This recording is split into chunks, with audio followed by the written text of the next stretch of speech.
High বন্ধুরা, আমি আর আমার বন্ধু দুজনে মিলে আজকে বেরিয়ে গেছিলাম। কোথায় গেছি, কেন গেছি তোমাদের সাথে সব শেয়ার করব। তোমরা ভিডিওটা দেখতে থাকো, তো তোমরা দেখলেই বুঝতে পারবে যে কোথায় এসেছি। তা আমি আর আমার দুই বন্ধু মিলে চলে গেছিলাম কার্তিক ঠাকুর কিনতে, একটা বন্ধুর বাড়ি ফেলবো। তো আর এক বন্ধু গেছে, বন্ধুওয়ালা ভুল, ওটা বোন হয়। তো চলো বন্ধুদের সাথেই মেশে আর কি। তা বোন গেছিলো তো নেমন্তন্ন বাড়ি, তা আমরা ঠাকুর কিনে আমি আর আমার বন্ধু বেরিয়ে এসেছি। তো এই যে বোন চলে এসেছে। তো এবার হলো ব্যাপারটা, যার বাড়ি ঠাকুরটা ফেলতে যাব তার বাড়িটা অনেকটা দূর।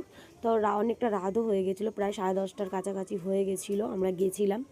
তাই এবারে স্কুটিটা নিয়েছিলাম আমার বরের, বোনকে বলছিলাম তুই চালা, ও যেহেতু চালাতে পারে। তো ও হচ্ছে 3 বছর 3.5 বছর পরে স্কুটিটা চালাচ্ছে। তো স্কুটিটা চালাতে এত চব্য করেছে, ও সারা রাস্তা গাড়িটা চালাতে চালাতে রাম রাম রাম রাম রাম রাম করছে। আমরা হেসে হেসে গড়াগড়ি, আমি আর আমার বন্ধু।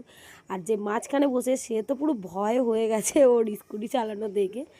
যাই হোক, এই যে কার্তিক ঠাকুর কিনে তার বাড়ির দিকে যাচ্ছি। তো তোমরা পুরো ভিডিওটা দেখো, কিরম মজা হয়, আনন্দ হয়। সব থেকে বড়ো জিনিস হচ্ছে আর একটা, যার বাড়ি কার্তিক ঠাকুর ফেলতে যাচ্ছি সেই বাড়িতে অথচ নেই জানো।